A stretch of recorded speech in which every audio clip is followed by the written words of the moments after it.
आज दिन भर अंतरिम सरकार के गठन को लेकर काठमांडू का तापमान हाई रहा। आंदोलन थमने के साथ ही जेनजी ने व्यवस्था के सामने नई मांगे रख दी हैं। जेनजी ने डिमांड की है कि नेपाल का संविधान फिर से लिखा जाए, 30 साल के करप्शन की जांच हो, मारे गए प्रदर्शनकारियों को शहीद का दर्जा दिया जाए, मौजूदा लोकसभा को तत्काल भंग कर दिया जाए, अंतरिम सरकार के गठन के तुरंत बाद चुनाव कराए जाएं, नेपाली कैबिनेट का चुनाव वोटिंग से सीधे जनता करे, युवाओं को रोजगार मिले, पलायन रोका जाए, मौलिक संस्थानों का पुनर्गठन किया जाए। इन मांगों पर आने वाले दिनों में विचार होगा। फिलहाल सेना की प्राथमिकता सिस्टम को पटरी पर लाने की है और इसके लिए सबसे पहले अंतरिम सरकार बनाने की चुनौती है और इसीलिए कई राउंड की वर्चुअल मीटिंग आज हुई है, अब भी बैठ के चल रही हैं। माना जा रहा है कि कल अंतरिम सरकार के मुखिया के नाम का फैसला हो जाएगा।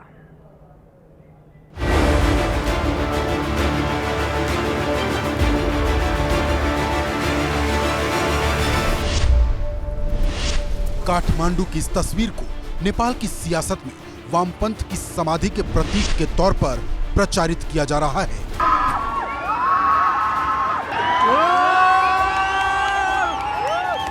कहा जा रहा है कि लाल झंडे की राजनीति अब नेपाल में अतीत का हिस्सा हो चुकी है। सवाल ये कि अब आगे क्या? नेपाल ने 2 दिनों में जितना खोया उसे पाने में उसे दशकों लग जाएंगे। आज हमारा ये पड़ोस 20 से 25 साल पीछे चला गया है। अब जिन 5 थ्योरी की चर्चा इस वक्त नेपाल की सत्ता और सियासत के संदर्भ में हो रही है, उसके मुताबिक पहली तो यह है कि क्या नेपाल में हिंदू राष्ट्र की वापसी होगी, क्या फिर से नेपाल में राजतंत्र लौटने वाला है। तीसरी थ्योरी यह भी है कि क्या सेना अपने हाथ में सत्ता ले लेगी। इन तीनों से अलग चौथा सवाल यह भी है कि क्या सत्ता जेनजी के हाथ में जाने वाली है। और पांचवा विकल्प ये कि क्या बांग्लादेश की तर्ज पर कोई मॉड्यूल निकलेगा या फिर इन पांचों से अलग कोई छठा किरदार नेपाल की सत्ता का प्रतिनिधित्व करेगा। 8 सितंबर को काठमांडू में जब प्रदर्शनकारी जुटे तो खबर यही आई कि सोशल मीडिया बैन के खिलाफ युवाओं का, खासकर जेनजी का प्रदर्शन है। फिर करप्शन और नेपो किड विरोध का जिक्र हुआ और 8 सितंबर की शाम तक जो प्रदर्शन शांतिपूर्वक चल रहा था वो गोलीकांड के बाद हिंसक हो गया। नेपाल के इतिहास में इस कयामत वाली क्रांति के पीछे कई चेहरे हैं। बालेन शाह से लेकर पूर्व डिप्टी सीएम रवि लामिछाने और सुदन गुरंग जैसे लोगों के नाम लिए जा रहे हैं। इन तीनों को जेनजी के अलग अलग गुटों का समर्थन हासिल है।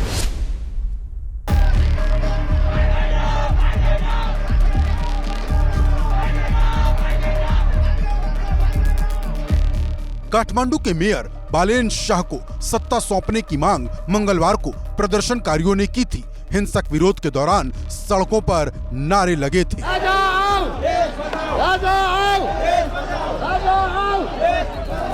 नेपाल का आर्मी हेडक्वार्टर जंगी अड्डा में आज दिन भर वार्ताएं का सिलसिला जारी रहा, लेकिन लास्ट में ये खबर फैल गई कि अब आने वाला दिन में नेपाल के अंतरिम सरकार के प्रधानमंत्री बनेंगे सुशीला कार्की। वो सुशीला कार्की जो नेपाल के पूर्व प्रधान न्यायाधीश रह चुकी है। सुशीला कार्की के नाम पे बालेन शाह का और रवि लामिछाने का भी समर्थन आ गया है। हालांकि इसका औपचारिकता अभी तक नहीं की गई है, लेकिन ये संभव हो गया है कि कल तक में ये घोषणा हो जाएगी। सूत्रों के हवाले से खबर है कि सुशीला ने खुद भी हामी भर दी है। अब अगर सब तरफ से सहमति बन जाती है तो फिर बांग्लादेश वाला मॉड्यूल अमल में आएगा। पिछले साल बांग्लादेश में नोबेल पुरस्कार विजेता मोहम्मद यूनुस को अंतरिम सरकार का मुखिया बनाया गया था। यूनुस गैर राजनीतिक व्यक्ति हैं और सुशीला कार्की का भी राजनीति से दूर दूर तक लेना देना नहीं है। अपने देश में वो भी जाना पहचाना नाम है। There are two ways. One is the army will take all the power and they will run it, which Nepal army said that they won't do it. The second option is army will be in the backup and they will form the people's government or national government. वैसे Gen Z choice के अलावा जिस एक और नाम की चर्चा अंदर खाने चल रही है वो नाम है दुर्गा परसाई का। 9 मार्च को जब राजा ज्ञानेंद्र काठमांडू लौटे थे, तब राजा लाओ देश बचाओ का नारा दुर्गा परसाई के समर्थकों ने ही दिया था। राजशाही के समर्थक दुर्गा परसाई की अपील पर मार्च महीने में काठमांडू में भारी बवाल हो चुका है।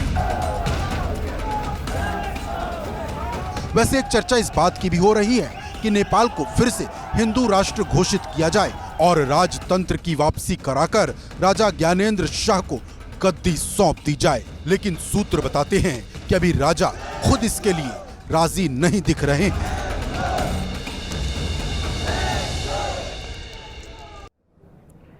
वैसे जेन जी आंदोलनकारियों की ओर से एक्स पर एक सर्वे भी कराया जा रहा है। इसमें भविष्य के नेता के तौर पर 4 नामों का विकल्प दिया गया है। वोटिंग में अभी पहले नंबर पर सुशीला कार्की का नाम है, जिन्हें अब तक 58% वोट मिले हैं। आप देखिए, काठमांडू के मेयर बालेन शाह को 34% लोगों का समर्थन मिलता हुआ दिखाई दे रहा है।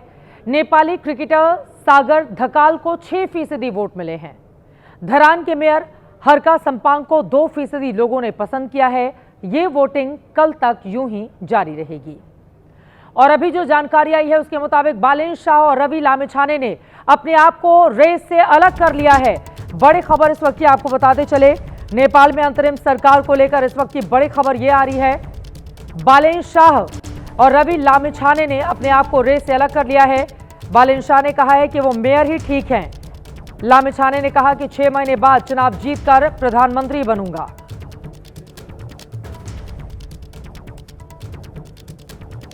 और अब खबर यह भी आ रही है कि विशेष हेलीकॉप्टर से धरान के मेयर हरका सम्पांग को काठमांडू बुलाया गया है।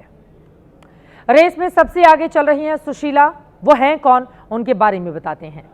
साल 1975 में BHU से पॉलिटिकल साइंस में मास्टर की डिग्री हासिल करने वाली सुशीला कार्की पर एक वक्त में नेपाल में समानांतर सरकार चलाने का आरोप लगा था। उन्हें चीफ जस्टिस के पद से निलंबित किया गया था।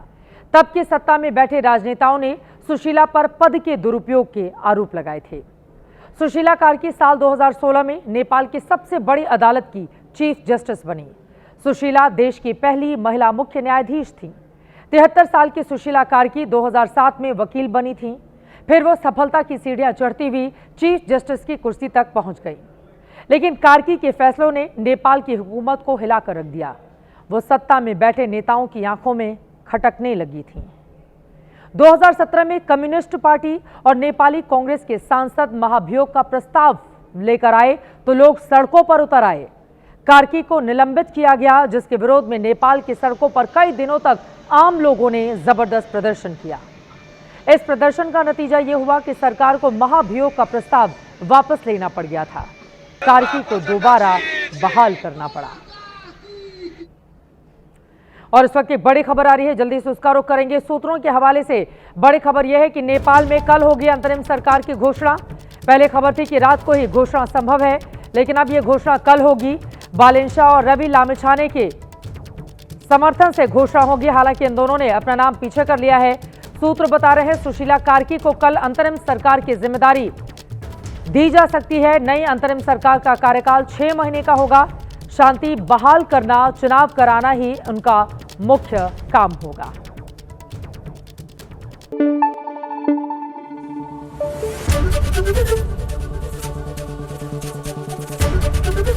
ABP न्यूज आपको रखे आगे।